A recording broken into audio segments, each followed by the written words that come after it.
Hello. My name is Victor. You may call me Victor. Uh, I am a Swedish man. I also do. This is my second podcast ever. Well, not the second podcast episode, but second podcast. I have another podcast about D&D, about my campaign, characters in my campaign and stuff like that. Fun stuff. And I'm continuing with that. I will actually be recording an episode of that right after this one. That's fun. But this is a brand new start of a brand new podcast. Vic's Anime and Manga Talk. Not really know how to name it good, so it will get that name, and I might change it in the future. Who knows? We will simply have to wait and see. Because that's the way life goes sometimes. But today's episode, I'm going to be talking about One Piece.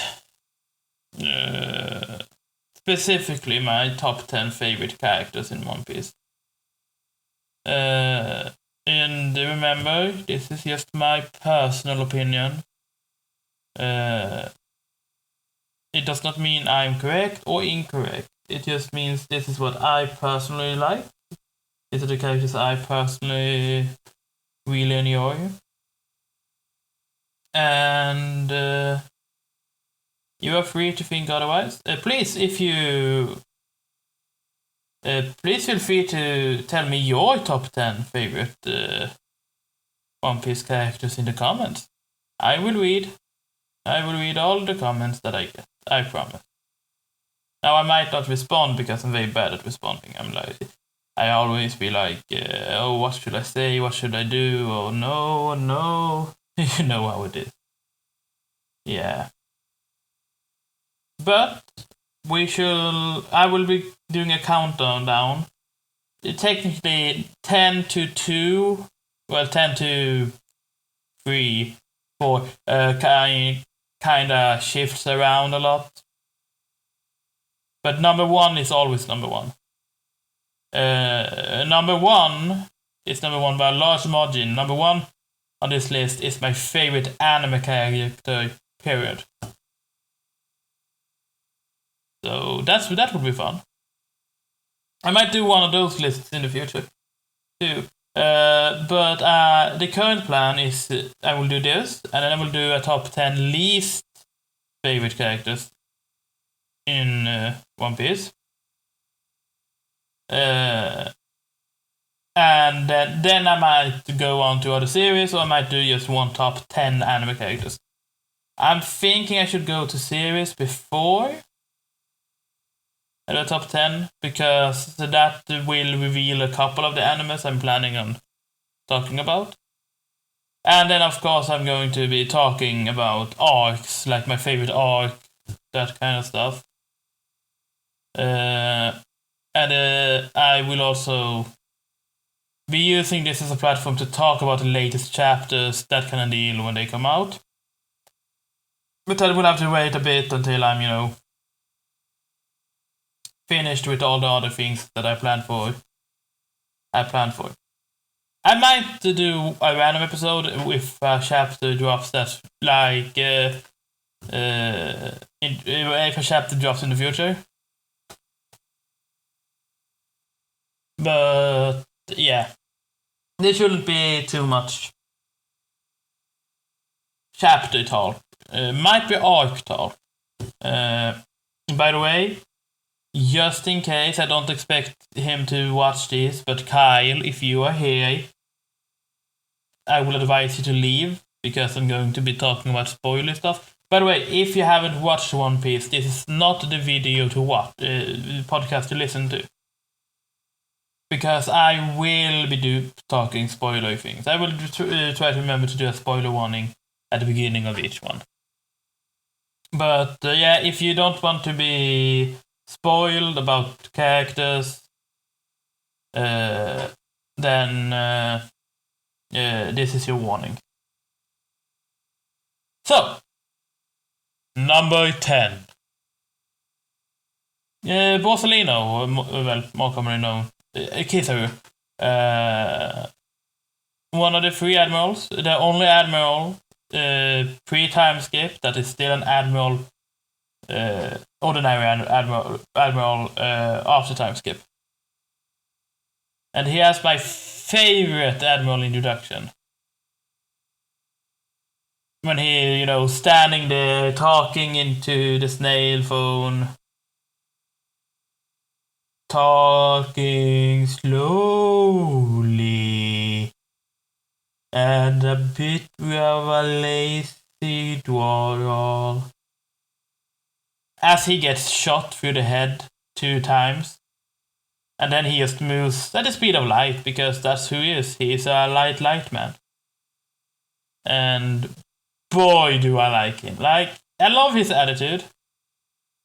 I love his look.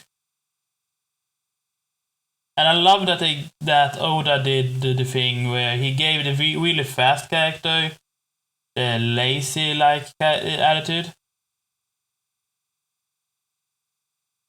I think that's even his justice. We know that the admirals all have their own justice. They have their own way of looking at the world, about what's just and what's not. And I think Kizaru's is lazy justice.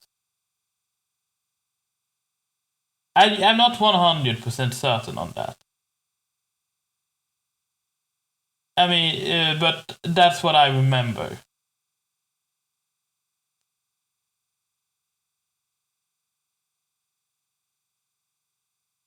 And I love Kizaru's whole personality. I know he's a bad guy, and he's probably going to be taken out by, I'm going to guess, Sanji. I know he has the light sword, but he is also mainly a kicker. And yeah.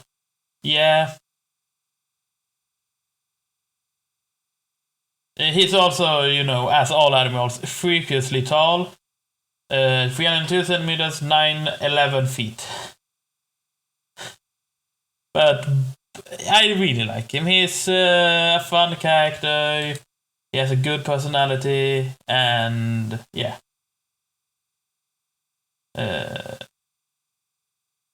Now, time for number 9. Remember, 8 through 3 can change around every now and then. Number 9 is Brook. Soul King Brook. The 8th member to join the Straw Hats. Or 9th. Depending on how you look at it, I guess. Oh wait, 8 or 7 maybe. No, he is at least very late. He's the second to last one to join the Straw Hats. And currently, I personally think that after this arc that we're currently having in the manga, we're going to get at least one more. But I really like Brook. He has such a sad backstory. And we can't judge pain, but his backstory is my worst nightmare. Having all of my friends die around me, and then having to live on for 50 years alone. Ooh. Yeah, he's the Straw Hat's old man. He's 90 years old, still kicking. And he looks very good for his age. Well, he doesn't look at all. He's a skeleton. But yeah, that's such a bad joke. But like, it's really fun because he is an honorary member of the Coward Trio. But he's not as powerful as Soyo, Sanji, Luffy. But he is probably the most powerful member of the Straw Hats. That's not one of the monster trio. At least from... Like, Nami has probably the most powerful attack. But like... straight up being able to fight on the front lines, I think Rook is number 5 or number 4. Jinbei is probably stronger actually, so he's number 5 in pure combat, I think. At least from how I see it. And his Devil Fruit is so versatile. And I love him. I love the music aspect of his moveset. So 10 out of 10 from me. All of these are 10 out of 10. And now, I know I went a bit short there, but like, now we go on to number 7. Don Quixote Doflamingo. Heavenly Yaksha. Or Joker. He is such a great villain. He has a great backstory for a great cast. Well, not great cast, but you know what I mean. Like, I understand Doflamingo. I understand how he turned into the one he is today. So about that, my alarm went off. Had to go on, shut it off real quick. But Doflamingo's powers are also great. Like the swing fruit doesn't sound that terrifying, and then you see him in action. Like, wow, he is terrifying. But I would actually really like to see Luffy fight him now when Luffy has learned the tricks with Haki. That would be really fun to see. See how big the difference is now. Because they were closely matched. I would almost say Doflamingo was a little bit more powerful, just straight out. Luffy had better power-ups. Temporary power-ups. But like, Doflamingo, great villain, great character. I'm really hoping he appears again. Maybe in the big war.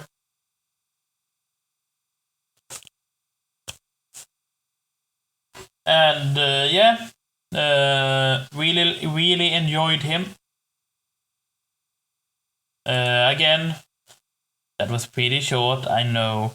But now we go to number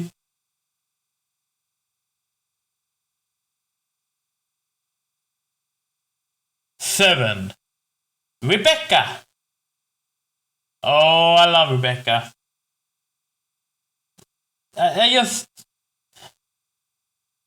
Such a compelling backstory. And she's such a great person also. Like, ooh. I don't have too much to say about her, but I love her personality, love her backstory, and love her story. And it's great. Like, she's just awesome. Now, the next one I'm going to talk a little bit more about. Number 6.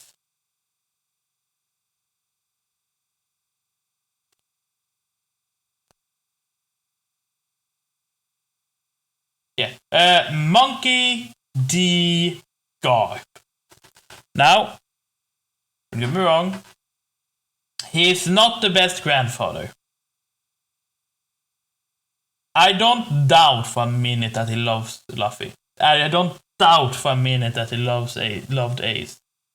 And I don't doubt for a minute that he loves Sabo. But he's not the best at expressing it. The reasoning behind it is completely understandable. He needed Luffy and Ace to be strong so they could defend themselves because the world government was always going to come after them.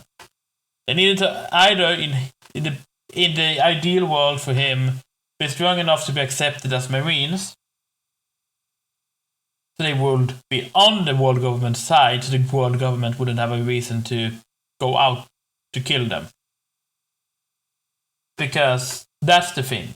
He didn't want them to be Marines because he's a Marine. He wanted them to be Marines so they could live.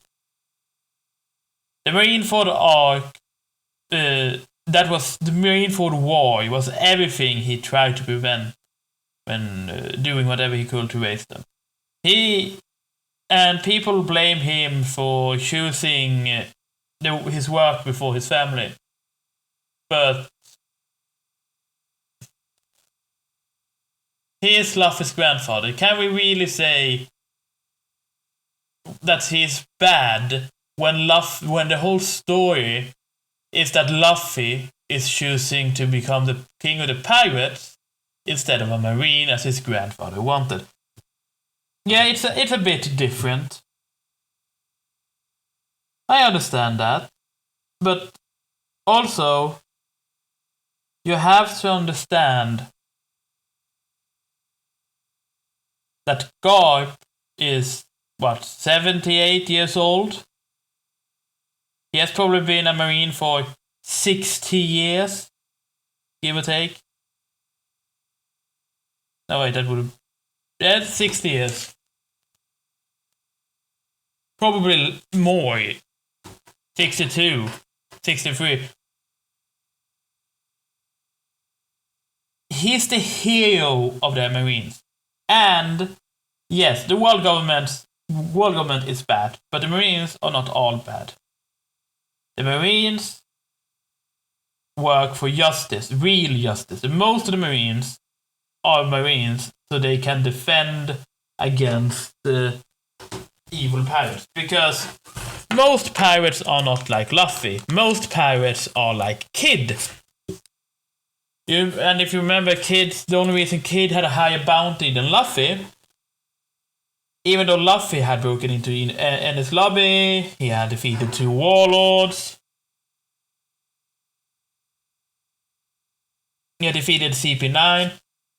The only reason why Kid had a higher bounty than Luffy in Sabaody, it was because Kid killed civilians. He lived up to the pirate name. Most pirates are like Blackbeard, like Kid, like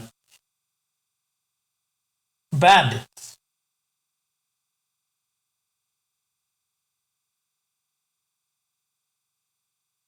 And yeah, the world government and the Marines need change. But you can't put all that on Garp.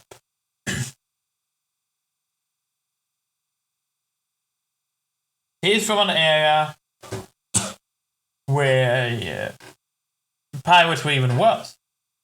Where the Rocks pirates were around. And yeah,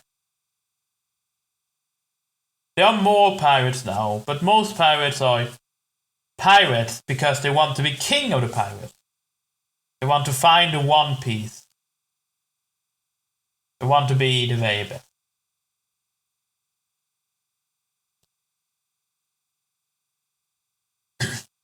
But that doesn't stop them from hurting people, from being legit evil.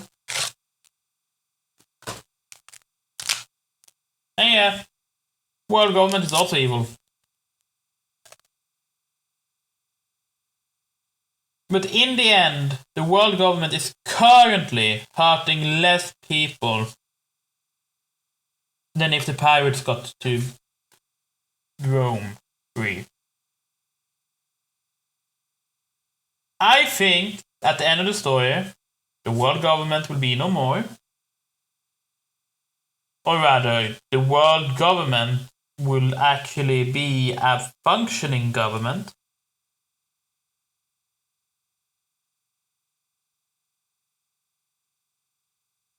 And Garp will be fully retired. He might even die in the last war. We need to see him fight for real. Garp the Fist. Garp the hero. One of the most powerful Marines to ever exist. The man that needed to be held down, or else he would have killed Akainu. Because Akainu killed A. Which, by the way, makes you really feel happy for those people that were going to execute him and got knocked out. Because do you really think that Garp could have held himself back from just slaughtering them? I don't think so. But yeah. I'm really looking forward to learning more about Garp, learning more about his youth. And yeah. Number 5. Nefertari Vivi, Princess of Arabasta. Ooh. She is an amazing character. Like Rebecca. She and Rebecca have a lot in common. Like, so much in common.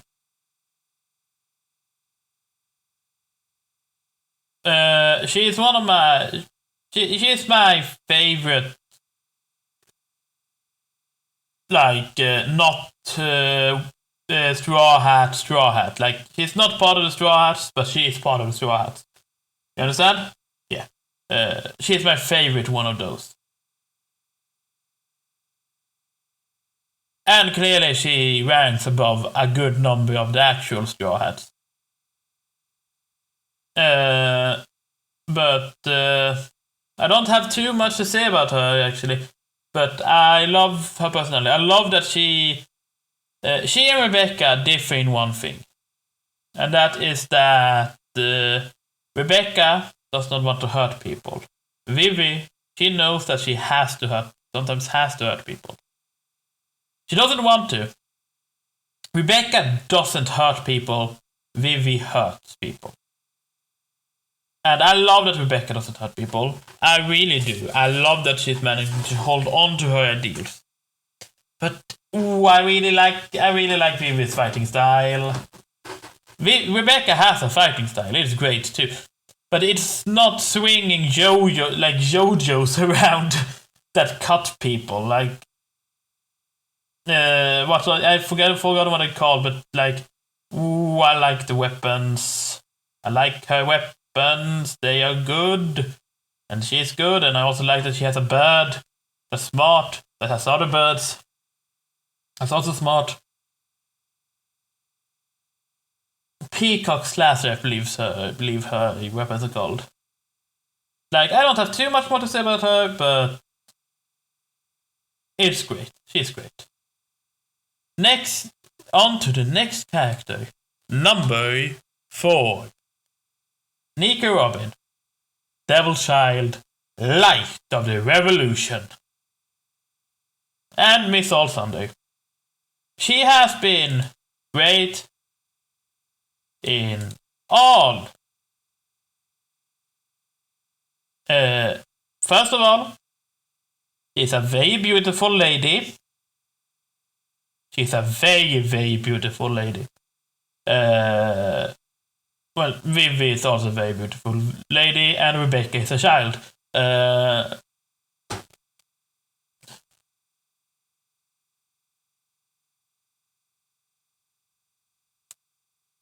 she's one of my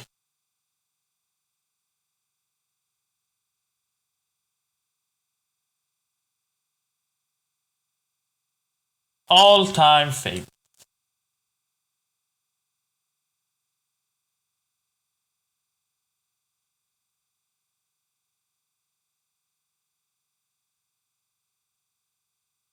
Her backstory is so sad. And, ooh, it hurts just thinking about it. But that scene, when the rest of the Straw Hats are on the opposite side, and she shouts that she wants to live. Oh, that hits deep. That hits deep, that hits hard, and yeah.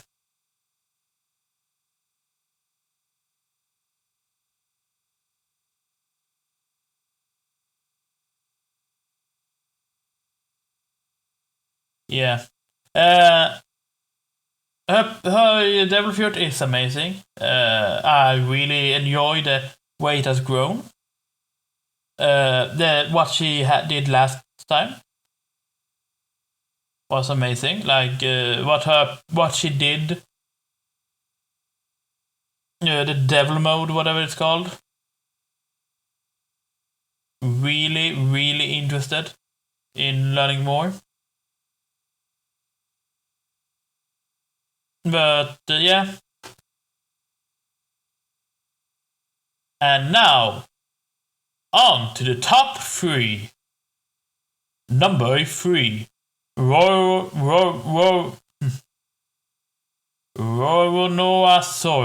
the Pirate Hunter.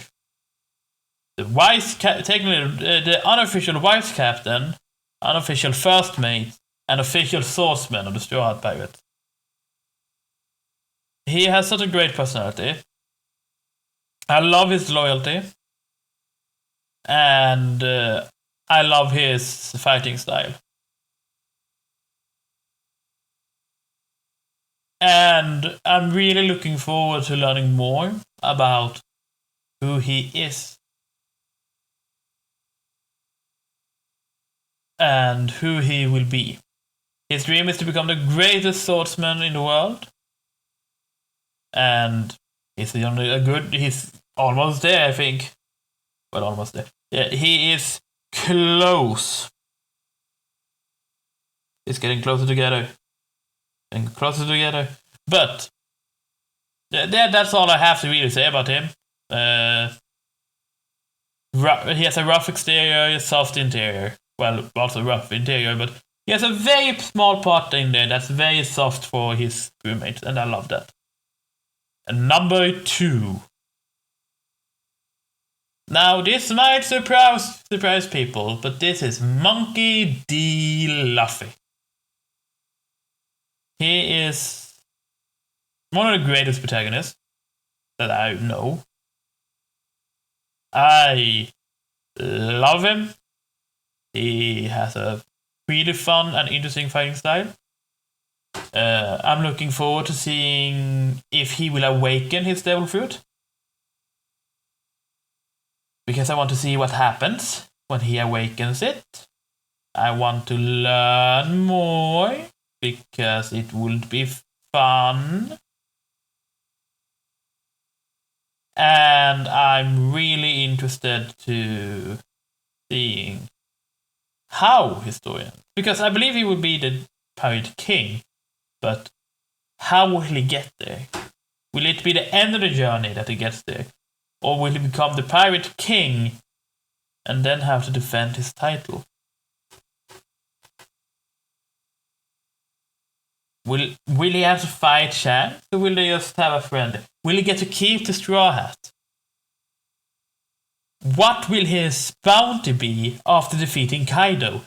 What will happen next? Oh, I'm so looking forward to it. Oh, it will be fun. And his reaction to Ace's death, it was the most believable reaction to a death I've seen in anime. And yeah, that's all I have to say currently about Luffy. I might go deeper into why I like these characters in the future, but for currently, that's all. And now we get to number 1. A couple of you who know me in real life, you already know who this would be. You already know who this is, what they are about, and why I love them so much. My number 1 One Piece character and number 1 anime character of all time, Edward Newgate, Whitebeard, the strongest man in the world, the man closest to the One Piece.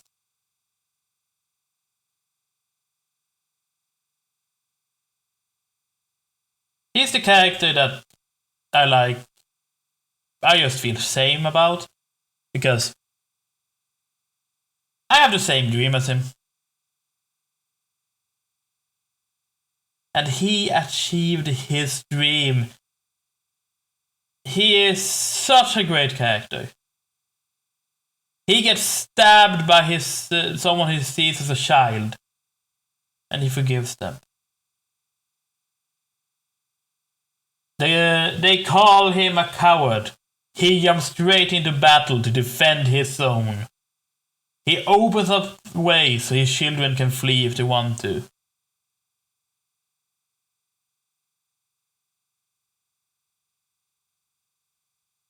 And he has some of the greatest quotes in the whole.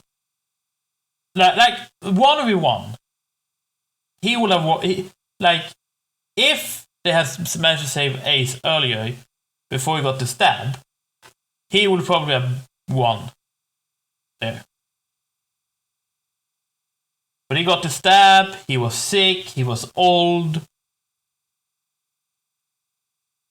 I would love to get like a whole story of Whitebeard from leaving Rox's crew to on his way to Marineford.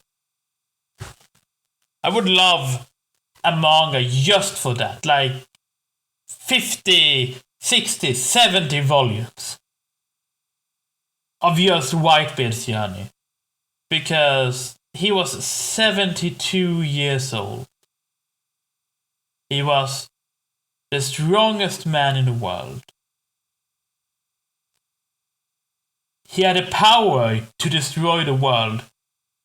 He was so strong, so powerful, but he was also soft and kind.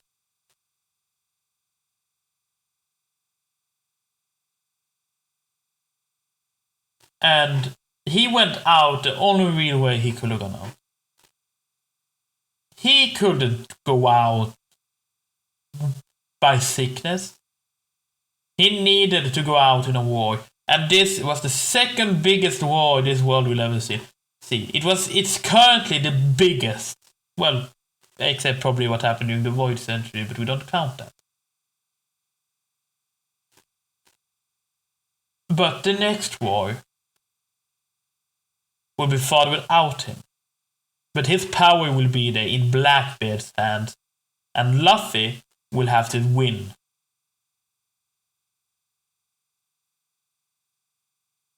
But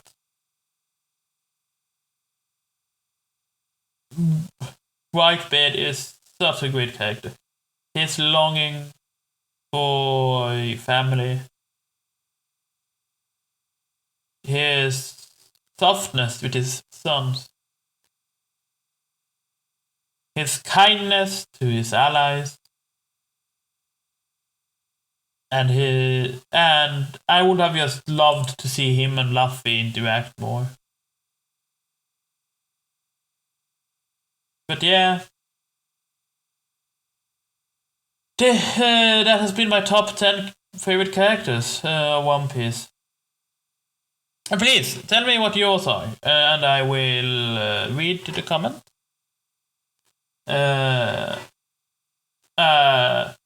And tell me what you thought about it. Tell me what you guys thought about this.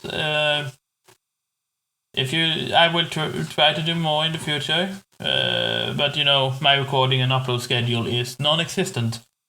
I do it when I have the inspiration,